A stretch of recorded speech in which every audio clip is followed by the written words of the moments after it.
സംസ്ഥാനത്ത് ഈ വർഷം അമീബിക് മസ്തിഷ്ക ജ്വരം ബാധിച്ച് മരിച്ചവരുടെ എണ്ണം കൂടുതൽ മലപ്പുറത്താണ്. സെപ്റ്റംബർ 15 വരെ 6 മരണമാണ് ജില്ലയിൽ മാത്രം സ്ഥിരീകരിച്ചത്.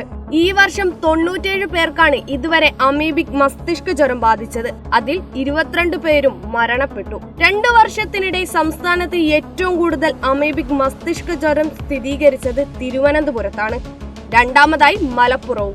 2024 മുതൽ ഈ വർഷം സെപ്റ്റംബർ 15 വരെ തിരുവനന്തപുരത്ത് 38 കേസുകൾ സ്ഥിരീകരിച്ചപ്പോൾ മലപ്പുറത്ത് 22 കേസുകളാണ് കണ്ടെത്തിയത്. മലപ്പുറത്ത് കഴിഞ്ഞ വർഷം 4 കേസുകൾ മാത്രമാണ് റിപ്പോർട്ട് ചെയ്തതെങ്കിൽ ഈ വർഷം അത് 18 മാറി.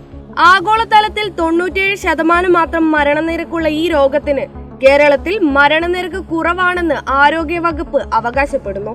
കേരളത്തിൽ രോഗനിർണയം കൃത്യമായി നടക്കുന്നുണ്ടെന്ന് ആരോഗ്യവകുപ്പ് പറയുന്നുണ്ടെങ്കിലും അതിന്റെ ഉറവിടം കണ്ടെത്താനാകാത്തത് വെല്ലുവിളി തന്നെയാണ്.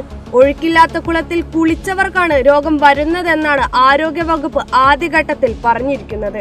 എന്നാൽ വീട്ടിലെ കിണറ്റിൽ നിന്ന് വെള്ളം ഉപയോഗിച്ച് കുളിച്ചവർക്ക് പോലും രോഗം സ്ഥിരീകരിച്ചത് വലിയ ആശങ്ക പരത്തുന്നുണ്ട്.